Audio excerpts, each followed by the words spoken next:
kalau orang mempertanyakan tetap tentang kepalsuan atau ketidakpalsuan ijazah Pak Jokowi itu nggak salah juga kan? Nggak salah karena ada undang-undang keterbukaan informasi publik. Orang-orang itu ijazah palsu apa? Ya, ijazah palsu nggak mungkin lah jadi wali kota, jadi gubernur, jadi presiden gitu lah. Pemalsuan dokumen negara kan itu intinya kan. Jadi dianggap kalau tidak diperlihatkan maka orang akan anggap ya ada soal apa sih, kenapa nggak mau diperlihatkan? Atau sekarang baru ributin palsu, kepalanya yang palsu gitu lah.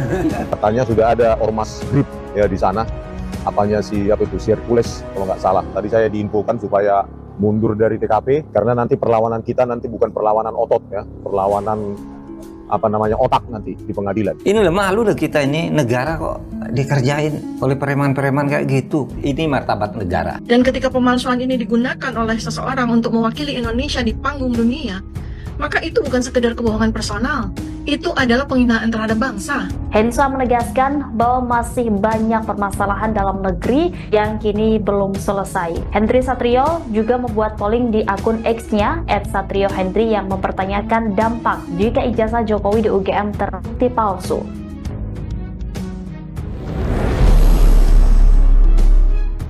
Saya sampaikan bahwa tidak ada kewajiban dari saya untuk menunjukkan ijazah asli yang saya miliki. Rakyat meminta Jokowi menunjukkan ijazahnya, apa susahnya? Ya ada soal apa sih, kenapa nggak mau diperlihatkan? Tidak ada kewenangan mereka untuk mengatur saya untuk menunjukkan ijazah asli yang saya miliki. Jadi dianggap kalau tidak diperlihatkan maka orang akan anggap ijazah palsu Pak Jokowi. Orang-orang itu ijazah palsu apa? Ya, ijazah palsu nggak mungkin lah jadi wali kota, jadi gubernur, jadi presiden gitu lah. Jadi nggak usah kita cari-cari masalah untuk bikin sensasi, bikin gaduh-gaduh gitulah. Ya. Atau sekarang baru ributin palsu, kepalanya yang palsu gitu lah. Katanya sudah ada ormas grip ya di sana. Apanya si Hercules kalau nggak salah. Tadi saya diinfokan supaya mundur dari TKP karena nanti perlawanan kita nanti bukan perlawanan otot ya, perlawanan otak nanti di pengadilan. Ini loh malu deh kita ini, negara kok dikerjain oleh preman-preman kayak gitu. Ini martabat negara. Pemalsuan dokumen negara kan itu intinya kan. Jadi dianggap kalau tidak diperlihatkan maka orang akan anggap ya ada soal apa sih, kenapa nggak mau diperlihatkan? Dan ketika pemalsuan ini digunakan oleh seseorang untuk mewakili Indonesia di panggung dunia, maka itu bukan sekedar kebohongan personal, itu adalah penghinaan terhadap bangsa. Tiba-tiba muncul sosok seorang akademisi, ilmuwan, Rismon Sianipar. Dia adalah seorang akademisi sejati bereputasi internasional, bukan orang sembarangan. Dia mengangkat kejanggalan font, format, dan struktur ijazah. Font Times New Roman belum ada secara publik pada tahun 1985. Penomoran ijazah ternyata juga tidak sinkron. Skripsinya pun dicetak bukan dengan logika zaman. Ini bukan asumsi. Ini temuan ilmiah, forensik dokumen. Nurani kolektif bangsa ini yang menjerit karena soal kepalsuan. Ijazah palsu adalah dokumen pemalsuan identitas intelektual. Dan ketika terjadi, betapa nurani kita sangat terlukai. Kalau ada nih Pak Jokowi ijazah aslinya, tunjukkan saja. Kenapa tidak ditunjukkan? Apakah takut Pak Jokowi? Itu sangatlah tidak berdasar hukum dan sangat menyesatkan. Kami tidak akan menunjukkan ijazah asli Pak Jokowi kecuali berdasarkan hukum dan dimintakan oleh pihak-pihak yang berwenang seperti pengadilan dan sebagainya. Kalau orang mempertanyakan tetap tentang kepalsuan atau ketidakpalsuan ijazah Pak Jokowi itu nggak salah juga kan? Nggak salah karena ada undang-undang keterbukaan informasi publik, di mana di situ dikatakan masyarakat berhak sepenuhnya untuk mengetahui dokumen-dokumen dan meminta dokumen-dokumen itu dibuka kepada publik demi transparansi. Kalau tidak mau buka, ada pengadilannya namanya Komisi Informasi. Itu dia bisa mengadili, ya, semacam peradilan semua yang keputusannya mengikat. Harus dibuka, buka. Siapa? Nanti dibuka aja di KPU Solo, ya kan?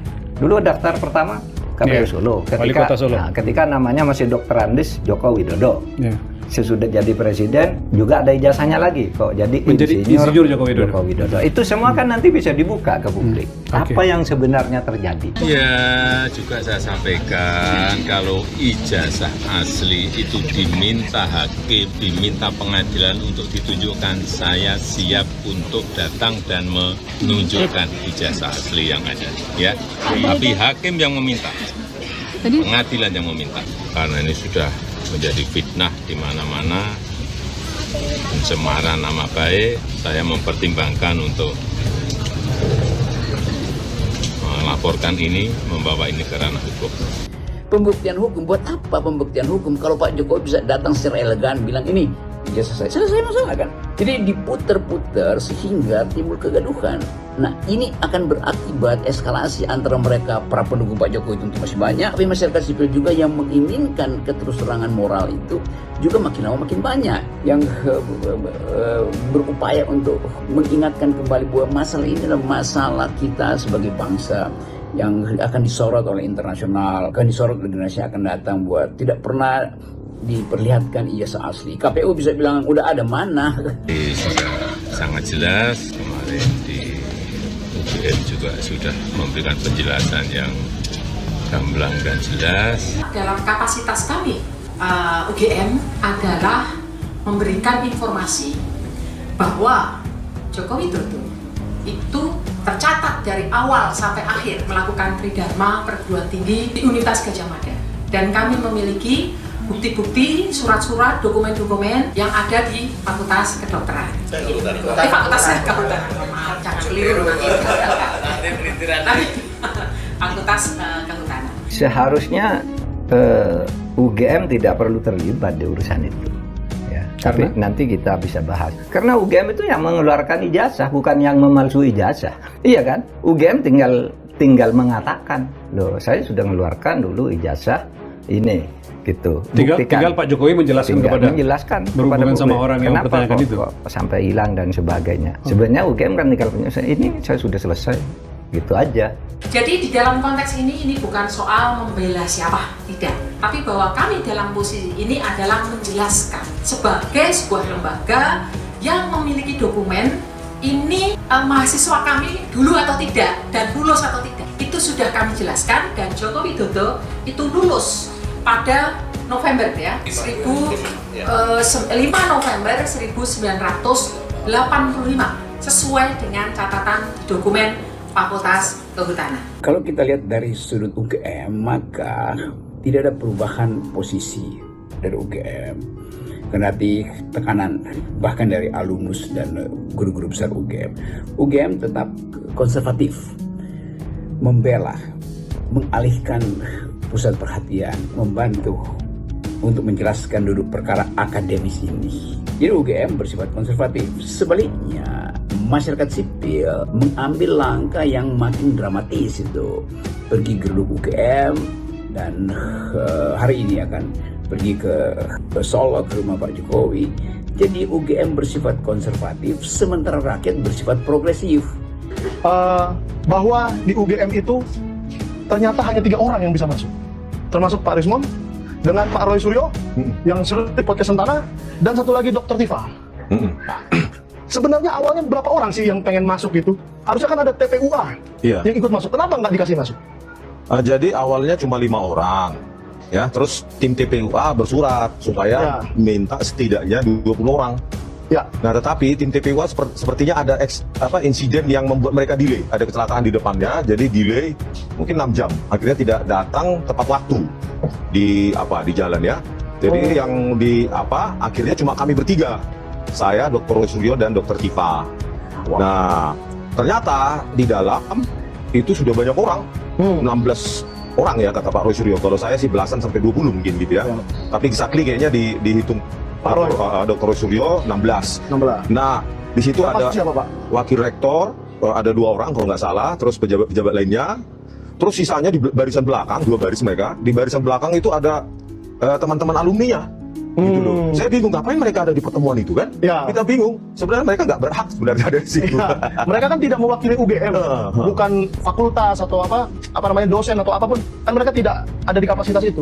Memangnya mereka mengatakan apa tadi Pak di pertemuan itu? Ya. Yang katanya teman-teman sekelasnya. Seperti biasalah pengakuan bahwa Pak Jokowi itu bla bla bla, teman kuliah bla bla bla, wisuda kuliah segala macam. Ya testimoni lah seperti yang pernah ada di di keterangan mereka sebelumnya. Tidak ada yang baru lah, hal baru. Jadi kita pada saat saya lanjutkan ini, pada saat kita minta itu kan karena Profesor Markus dari hukum pidana ya, Universitas Gadjah Mada itu kan mengatakan ada 34 dokumen yang mereka miliki. Tapi sampai saat ini ya tidak. Tadi ya nggak ada apa-apa. Tidak ditunjukkan. Nggak ada apa-apa, nol. Katanya ada kartu mahasiswa, hasil ujian. Hasil studi ya, hasil ujian. Nggak ada. Satu pun tidak ditunjukkan. Apa yang ditunjukkan ya cuma si Joko Widodo itu pun nggak siap di depan. Harus dicari dulu. Diminta sama Dr. Rosuryo karena dia ingin mengkonfirmasi apa yang saya lihat. Ya. Jadi diambil itu, dicari dulu skripsi Joko Widodo ya. Dan itu pun mengkonfirmasi apa yang tuduhan saya ya. 11.000 triliun palsu. Kenapa? Tidak ada lembar pengesahan skripsi yang ditandatangani oleh dosen penguji. Nah, itu sudah terkonfirmasi oleh Dr. Tipa maupun Dr. Rosuryo tadi. Apa yang saya bilang, tidak ada lembar pengesahan penguji.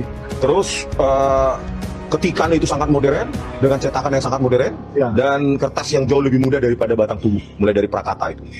Terus terkonfirmasi juga, tidak ada Kasmujo di situ, di dosen pembimbing skripsi itu. Makanya Pak Jokowi udah hoax itu.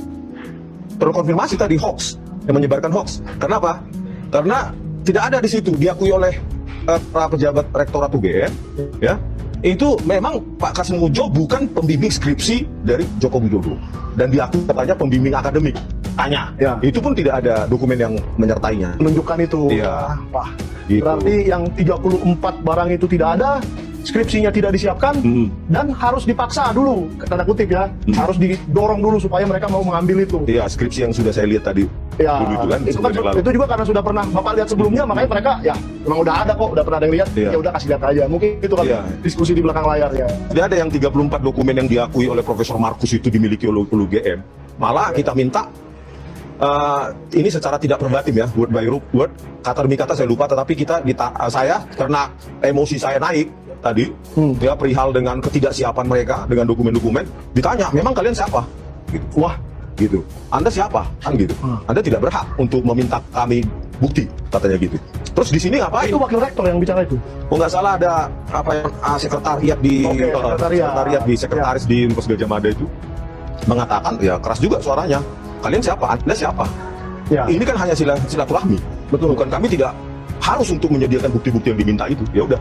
Ya kalau begitu kita ketemu di pengadilan, kata mereka. Mereka yang minta ketemu. Mereka yang men-challenge di pengadilan. Padahal kita inginnya sebagai alumnus Gadjah Mada ya diberikanlah akses gitu ya untuk melihatlah minimum 34 dokumen yang dia klaim itu. Tapi tidak ada. Nol. Karena itu pendukung saja kok. Bukan berarti kalau itu asli atau palsu, ijazahnya asli atau palsu. Ya bisa mendukung sih, bisa menjadi artinya begitu, cuman belum tentu juga. Nah, berarti kecewa lah ya Pak? Ya kalau pertemuan tadi. Bahasa saya ya deadlock. Karena mereka men-challenge untuk ke pengadilan. Ya kita tunggu saja kan, tim TPWA sudah menyertakan bukti baru dari saya itu kan. Ya. Kita tunggu Barreskrim gitu loh, supaya menindaklanjuti dan masuk ke pengadilan. Karena mereka menantang untuk masuk ke pengadilan. Gitu loh. Oke, Pak Janet. Oh, pembimbingnya itu pembimbing doang. Ini skripsi apaan? Simon. Dekan nggak ada, penguji nggak ada. Ini kan bukan skripsi, dan inilah yang hal baru yang disajikan kepada kita. Siapa yang bisa percaya seperti ini? Emang dikira kali Bapak ini orang bodoh. Iya, dia nggak bodoh. Begitu loh. Inilah yang diberikan, dan kita lihat ini Times New Roman juga yang nggak ada tahun 1985 ini. Kita besarkan ya, ini Times New Roman asli nih. Gimana masih bisa dibilang katanya Times New Roman itu ada sejak 1930 katanya. Wah, jangan ngarang-ngarang lah. Ini kan di komputer bikinnya, bukan di mesin tik. Gitu loh. Jadi inilah ya sesuatu yang baru dan kita tidak percaya ini. Gitu loh. Berikut juga dengan yang sebelumnya kan skripsi-skripsi yang yang kong juga lembar pengesahannya ya. Saya cari di mana itu. Nah ini kan sama dengan yang ditampilkan itu. Nih, coba besarkan Bang. Itu kan kosong semua dan pakai ada siapa Joko Widodo lulus 1985. Kan kosong, yang teman-teman yang lain kosong. Yang atasnya juga kosong. Yang ngaku sebelah kiri Edi Prianto kosong. Ini kenapa kosong semua ya? Ini tadi tidak bisa dijawab. Sama sekali nggak bisa dijawab oleh UGM. Aduh, padahal mereka sudah mengerahkan 16 orang. Katanya mereka bekerja berdasarkan evidence, bukti. Ya. Saya tuntut ini kenapa ini bisa lulus, nggak bisa jawab.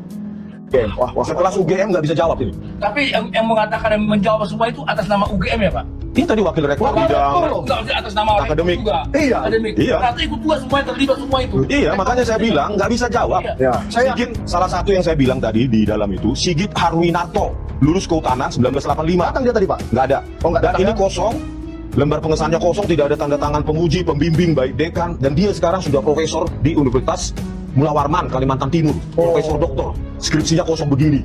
Dan dia dirjen atau ex-dirjen planologi Kementerian Lingkungan Hidup dan Kehutanan. Dan dia komisaris Inalum, PT Inalum. Waduh. Komisaris Pupuk Kaltim. Wah. Begini skripsinya, bagaimana ini? Berarti bukan Dirut Tobabara Energia aja yang bermasalah di kasus ini ya? Makanya saya tuduh ini didaur ulang, direproduksi sehingga lembar pengesahannya sama dengan punya Joko Widodo. Oke. Yang punya Joko Widodo yang palsu. Iya, gitu loh. Yang lembar pengesahannya modern. Iya. Cuma mereka ini kosong. Nggak ada verifikasi sama sekali. Yang sebetulnya kalau saya melihat dengan pandangan dari luar ya guys, harusnya Pak Sigit dan segala macam ini 5 orang ini semua dibatalkan semua ini ijazahnya. Seandainya itu tidak ada pernah diuji, tidak pernah apa, masa kita nggak pernah ujian bisa lulus? Ada 10 poin gugatan saya tadi. Ya, saya bacakan poin demi poin. Satu pun tidak ada yang bisa dijawab. Oke. Oleh bagian yang perwakilan oleh rektor. Dan mereka ya dengan enteng mengatakan apa hak Anda untuk pembuktian itu. Gila. Gitu loh. Kembali lagi undang-undang keterbukaan informasi publik itu harus. Analis komunikasi politik Henry Satrio atau Hensa menilai Blik seharusnya sudah tidak lagi membahas keaslian ijazah Presiden ke-7 Indonesia Joko Widodo yang dikeluarkan oleh Universitas Gadjah Mada. Menurutnya memperpanjang polemik ini hanya akan memperburuk citra Indonesia di mata dunia. Hensa menegaskan bahwa masih banyak permasalahan dalam negeri yang kini belum selesai. Henry Satrio juga membuat polling di akun X-nya @satriohendry yang mempertanyakan dampak jika ijazah Jokowi di UGM terbukti palsu. Dari 5.498 responden, mayoritas 48% atau 2.655 responden memilih opsi dunia tertawakan kita jika ijazah ini terbukti palsu. Opsi lainnya mencakup Jokowi malu 6,1% atau 335 suara. Kemudian opsi UGM dibubarkan ada 22,3% atau 1.226